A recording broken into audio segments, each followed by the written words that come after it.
Hello everyone, আমি সৃঞ্জয় চলে এলাম একদম একটা নতুন ভিডিও নিয়ে। এবং এই ভিডিওটাতে বন্ধুরা কথা হবে দে-7 এই সিনেমাটাকে নিয়ে। এই প্রজেক্টটার নাম এখনো সেট করা হয়নি, আমরা সকলেই জানি। কিন্তু এটাই আমি তো বলবো মেগাস্টার দেব এবং লেডি সুপারস্টার শুভশ্রী গাঙ্গুলির ফ্যান্ডামের পাওয়ার। মানুষ মানে কোন লেভেলের ক্রেজি এই জুটিটাকে দেখার জন্য, তার প্রমাণ গতকালকে আমরা সকলে আবার একবার পেলাম। প্রথমে বলে রাখি, আই এম ভেরি সরি কি গতকালকে খুব একটা ভিডিওই বানাতে পারিনি আমরা, বিকজ আমার গুরুজি এসেছিলেন, উস্তাদ আমান আলী বাঙ্গাস, উনি এসেছিলেন কলকাতায়। তো ওই কারণে তার কনসার্ট অ্যাটেন্ড করতে আমি কলকাতাতে গেছিলাম, আমি পৌঁছালি। তো এই খবরটা ওই কারণে আমরা মিস করে যাই। বাট এটা তো নিয়ে কথা বলতেই হবে, বিকজ আমরা নিজেরাও তো দেশুর ফ্যান। এখন বিষয় হচ্ছে, গতকালকে এই প্রজেক্টটার একটা বুকমাই শোতে জাস্ট একটা পেজ ইয়ে করা হয়েছে, দিয়ে দেওয়া হয়েছে। এবং সেই পেজটাতে না একটা ডেট পর্যন্ত অ্যানাউন্স হয়ে গেছে, মানে অফিসিয়ালি এই ছবিটা কবে আসছে আমরা একটা আইডিয়া পেয়ে গেছি। 16th অক্টোবর যেটা দেখানো হয়েছে, 16th অক্টোবর এই বছরে।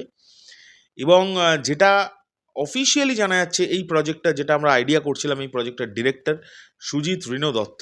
একটা দুর্দান্ত ডিসিশন এবং একটা দুর্দান্ত মাস্টার স্ট্রোক ফ্রম দেব অধিকারী।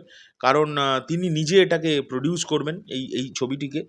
এবং ছবিটি সম্পর্কে তো ওই ছোট্ট করে লিখতে হয় যে বুক মাই শোতে, সেই জায়গাটায় যে ধরনেরভাবে লেখা, খুব বুদ্ধি করে লেখা। গল্পের তো কিচ্ছু জানা যায়নি, বাট এই গল্পটাতে হাই অকটেন অ্যাকশন থাকবে বলছে, প্রচুর রোম্যান্স থাকবে।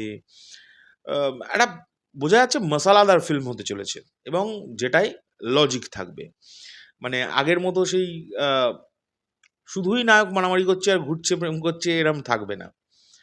তো লজিক্যাল হবে, স্বাভাবিক। এখন দুজনাই প্রচণ্ড, মানে কি বলবো, মানে অভিজ্ঞতা তাদের লাইফের, প্রচণ্ড আম কাজের প্রতি তাদের ভাবনা চিন্তাটা চেঞ্জ হয়ে গেছে। তো সেই জায়গা থেকে দাঁড়িয়ে এরকম একটা স্ক্রিপ্ট, যেখানে দুজনের ইম্পর্ট্যান্স প্রচণ্ড পরিমাণ থাকবে, সেরকম গল্প ছাড়া তো হবে না। এবং গল্পটার সামারিটাই যেটা আমি বুঝলাম, দেখো অনেক সময় ইচ্ছে করে উল্টোপাল্টা সামারিও লিখে দেয়, কারণ গল্পটা জানাতেই চাইছে না টিমের তরফ থেকে কেউ। তো সেই জায়গা থেকে দাঁড়িয়ে আমরা যদি মেনে নিই যে ওটারই ওপর গল্প হবে, তাহলে কিন্তু গল্পটাতে লেখা আছে এরকম যে উম ভালোবাসার যে জোর, সেই জোরে একজন মৃতপ্রায় মানুষও সে বেঁচে আবার ফিরে আসবে। তার কামব্যাক হবে। ফিরে আসবে মানে কামব্যাক হবে। একটা ঐরকম গোছের গল্প। সেটাই আমি যা দেখে বুঝলাম। এবং যেটা সবচেয়ে ভয়ঙ্কর বিষয় ঘটেছে, যেটা নিয়ে কথাটা বলার জন্যই ভিডিওটা মেনলি। বন্ধুরা, ৩,০০০+ লাইকস পড়ে গেছে এই দেশু 7 এর যে বুক মাই শো এর পেজটাতে। যেটা অভাবনীয় একটি বিষয়। সিনেমাটার এখনো নাম ঠিক হয়নি। সিনেমাটা সেরমভাবে প্রচার নয়। আমাদের মতো কিছু কনটেন্ট ক্রিয়েটর তারা ভিডিও বানাচ্ছে। আমরা আবেগের বশে অনেক ভিডিওই বানাই, কিন্তু সেরকম এই সিনেমাটাকে নিয়েও বানাচ্ছি। বাট ওনাদের ক্রেজটা ভাবো, শুভশ্রী এবং দেবদার। ও মাই গড! ও মাই গড! মানুষ পাগলের মতো গিয়ে লাইক দিয়ে এসছে, এবং এখনো লাইক পড়ছে। ৩,০০০ ক্রস করে গেছে। বাপ রে বাপ! যাই হোক, পরবর্তী ভিডিও নিয়ে খুব শিগগিরই দেখা হচ্ছে। এবং এটার জন্য আমি মানে টু মাচ এক্সাইটেড এই প্রজেক্টটার জন্য। এটা নিয়ে কোনো ডাউট নেই। এবং এই প্রজেক্টটা, একটা জিনিস ফিল করো যে এই প্রজেক্টটা আসার পর ইন্ডাস্ট্রির অন্যান্য ছবির বক্স অফিসের কি হাল হতে চলেছে। আমি তো শুধু সেটাই ভাবছি। দেখা যাক।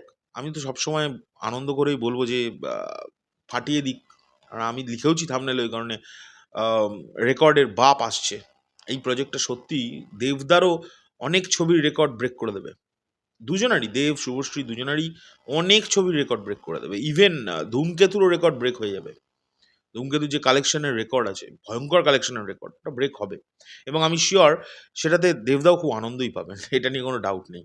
কারণ এতদিন পর এমন একটা ডিসিশন দেবদা নিয়েছেন, একটা মাস্টার স্ট্রোক। যাই হোক, পরবর্তী ভিডিওতে এই সিনেমাটাকে নিয়েই আরও দু একটা আলোচনা করব, যেগুলো আমার কালকে করা হয়নি। আর আবারও ওই কারণে আমার ভাই বোনেদের কাছে আমি এক্সট্রিমলি সরি। আমার কালকে প্রচুর ইম্পর্ট্যান্ট একটা কাজ ছিল, বললামই। তো এখনকার জন্য চললাম, পরবর্তী ভিডিও খুব শিগগিরই দেখা হচ্ছে। টাটা।